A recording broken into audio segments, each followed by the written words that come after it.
So the next thing I want to show us how to do is I want to show you how you can actually share the report with someone else. Just because you've created a report and you have this great report that you think would be great for your unit or department to use, if it's only on your system, it doesn't really help the entire department or unit. So there's many different features of where you'll want to be having shared reports.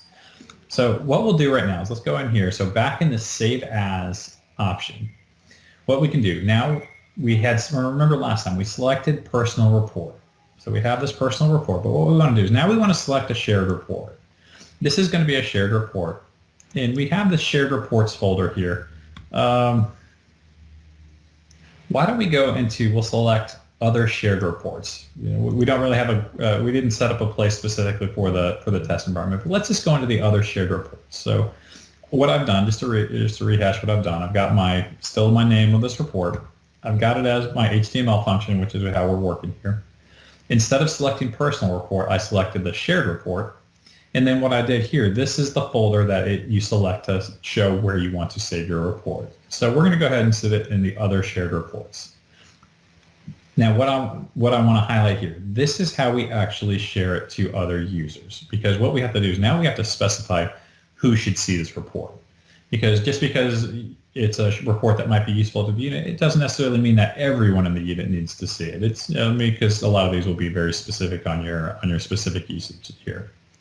So what this is, I click this center tab here, which is the available users. This shows me who I can actually share this report with. And you can see we have all these training environments. So these are all the different training environments. But the good news is that as you actually go down here, you can see this is the listing of all the build team members. And you can see it's got names and email addresses. So you can actually go through and select the name of who you want in there. Like if you wanted to type in who you were looking for, because this should work right here. You can see I searched my name and you can see that you could share it with my email address. I'm actually in a training environment email as well with you.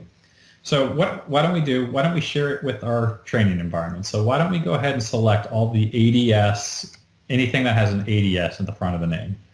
And all I'm doing here, and you don't have to share it with every one of them, I'm highlighting all of them. It's just a simple feature where if you just click the first one in the order, the last one in the order with the shift button held down, it highlights all the names. And then what you do is you just press this button over here and it drags the users over into who you're going to share it with. So I'm going to go ahead and click Save here.